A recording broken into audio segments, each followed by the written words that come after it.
This Bigfoot sighting happened to a deputy sheriff who was on duty about 10 miles north of Council, just before you start down Fort Hall Hill in Idaho.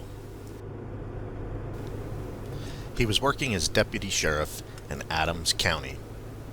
He was traveling north on US 95, about 10 miles north of Council, well after dark. He was headed to an accident scene at high speed with lights and siren going. It was then a large hairy creature came up the embankment in front of his car.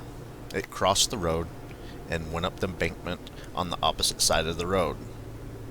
He has no idea how fast he was traveling, but if it had been a normal forest animal, he believes he would have hit it before it completed crossing the road.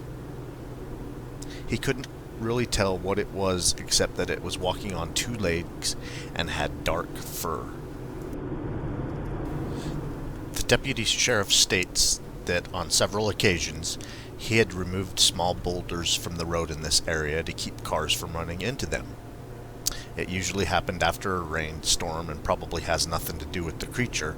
However, when removing boulders in the area, he had smelled odors such as strong, rotting meat in the area.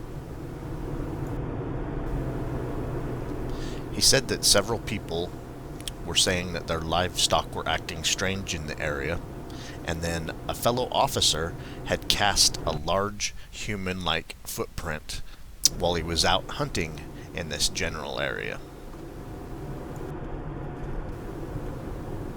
There was a follow-up investigation by the BFRO investigator Roland Wolf.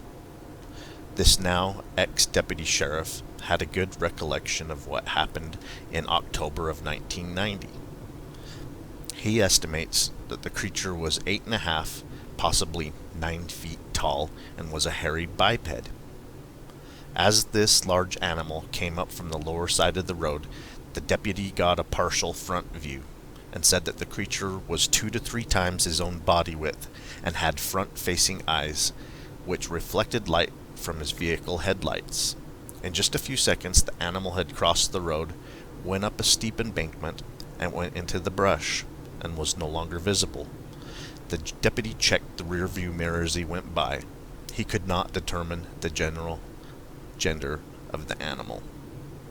The deputy used to be a skeptical person about these types of sightings until he had one of his own. I just thought this was an amazing encounter. You know, a deputy sheriff nearly hits the creature while he's driving fast to an accident scene. Just amazing. And then, of course, some of the stuff that was going on in the area, people saying their livestock acting strangely. This same part of the road, he had removed boulders and it smelled rotting meat. And then one of his fellow officers, while out hunting in the general area, had cast a human-like footprint. So sounds like there was a Bigfoot in the area before he had his sighting. I really enjoy going to these places that people claim to see Bigfoot and having a look around. I know it's at night. I wanted to give you guys the same ambience as what happened to this sheriff, so I made sure to drive through the area, the general area where he had his sighting. I drove kind of where the directions were given, and hopefully you guys get to see where it actually crossed the road. I don't know exactly where that is, but I'm sure we're pretty damn close. We're on the same stretch of road. So yeah, I enjoy seeing these places. I hope you love coming along and seeing where people have these Bigfoot sightings. We're going to keep bringing you more Bigfoot sighting reports. We're going to bring you more Bigfoot expedition into these areas where people see Bigfoot. Hopefully we get lucky and lightning strikes twice and we have a Bigfoot sighting of our own. We're going to keep on investigating these sighting reports, having expeditions, keep on watching. We're going to keep on squatching.